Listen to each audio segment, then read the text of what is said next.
भाइयों बहनों, विगत 5.5 वर्ष के अंदर हम लोगों ने जनपद के अंदर 3200 करोड़ रुपए से अधिक की परियोजनाओं का अब तक पूरा किया है और इसमें संपर्क मार्ग भी है, विभिन्न प्रकार की अन्य बुनियादी सुविधाओं से युक्त आम जनमानस से जुड़ी हुई परियोजनाएं भी हैं। साथ साथ प्रदेश के अंदर अन्य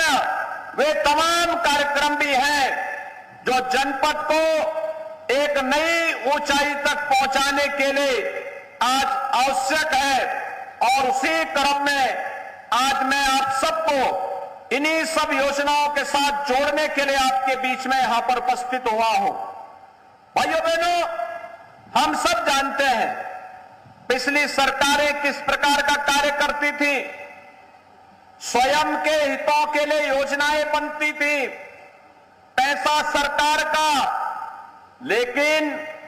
अपने स्वयं के स्वार्थ से उबर करके कोई भी कार्य नहीं हो पाता था और यही कारण था कि राजकीय मुदुर्जा इंटर कॉलेज को एक पार्टी विशेष का कार्यालय बना दिया गया और अपने निजी स्कूल में उसे बदलने का कार्य किया गया। इसी प्रकार से यहां के 200 वर्ष पुराने शैक्षिक संस्थान मदरसा आलिया को भी एक निजी विद्यालय में बदलने का कार्य हुआ था। उसके समृद्ध पुस्तकालय की जो दुर्लभ हस्तलिखित पुस्तकें थी, बिना किसी अनुमति के उन्हें जबरन कब्जा करने का प्रयास हुआ था, लेकिन भाइयों बहनों, सरकार ने वापस मदरसा आलिया पे हस्त लिखित जो पांडुलिपियां थी उन्हें वापस उन्हें देकर के उसको संरक्षित करने का कार्य भी किया और कहा कि दुर्लभ पांडुलिपियों के साथ खिलवाड़ करने की छूट किसी को नहीं दी जा सकती है। इसी प्रकार से सिटी मांटेसरी स्कूल कभी गेस्ट हाउस हुआ करता था और कहा जाता है कि राष्ट्रपिता महात्मा गांधी ने भी असहयोग आंदोलन के दौरान यहां पर रुक करके देश की आजादी को एक नई दिशा देने का कार्य किया था, लेकिन ऐतिहासिक महत्व के इस संस्थान को भी हड़पने का कार्य हुआ था। और यही नहीं, तमाम अन्य ऐसे कार्य जो सैकड़ों करोड़ रुपए की लागत से रामपुर के विकास के लिए महत्वपूर्ण हो सकते थे, उनमें बाधा पैदा करके रामपुर को पूरी तरीके से विकास और समृद्धि से वंचित करने का जो साजिश पिछले 10-12 वर्षों से हो रहा था,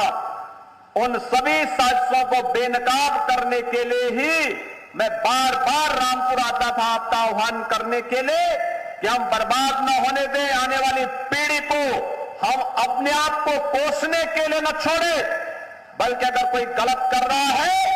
उसके खिलाफ हमें डट करके खड़ा होना होगा। और मैं धन्यवाद दूंगा कि आपने इस लड़ाई में मजबूती के साथ आगे बढ़ करके कार्य किया। आज हम सब यहां पर विकास की इन प्रक्रियाओं के साथ इसे जोड़ने का कार्य कर रहे हैं। यहां पर औद्योगिक नीति से प्रभावित होकर के 65 करोड़ रुपए की लागत की 3 औद्योगिक इकाइयों की स्थापना, जिसमें लगभग 1200 लोगों को रोजगार प्राप्त हो रहा है। यह कार्य वर्तमान में भी आज जब सुरक्षा का बेहतर वातावरण बना, लोग निवेश करने के लिए उत्तर प्रदेश में आ रहे हैं। अगर यही माफिया और गुंडे, यही पेशेवर अपराधी सत्ता में होते तो कोई निवेश करने के लिए नहीं आता, क्योंकि वहां पे तो सुरक्षा का स्वयं लोगों के सामने एक संकट था। लेकिन आज सुरक्षा का संकट नहीं, निवेश अनुकूल वातावरण बनाने का परिणाम है कि रामपुर के 1200 लोगों को रोजगार उन औद्योगिक इकाइयों में प्राप्त हुआ है। ऐसे ही यहां पर तमाम अन्य परियोजनाओं को भी निवेश के लिए प्रोत्साहित करने के लिए सरकार ने अनेक प्रकार के उन्हें इंसेंटिव भी दिए हैं, उन कार्यक्रमों के साथ जोड़ने का कार्य भी हुआ है। विगत 8 माह में रामपुर में 20 नई औद्योगिक इकाइयां स्थापित हुई हैं। इन इकाइयों में 540 करोड़ रुपए का निवेश हुआ है और यहां पर 600 लोगों को प्रत्यक्ष और 4500 लोगों को अप्रत्यक्ष रूप से रोजगार की सुविधा भी यहां पर उपलब्ध हुई है। ऐसे अनेक योजनाओं को हम यहां पर लेकर के रामपुर को फिर से उसकी पहचान उपलब्ध कराने के कार्य के साथ जुड़ रहे हैं, जिसमें रामपुर का वायलिन, रामपुरी चाकू, जरदोजी, चटापटी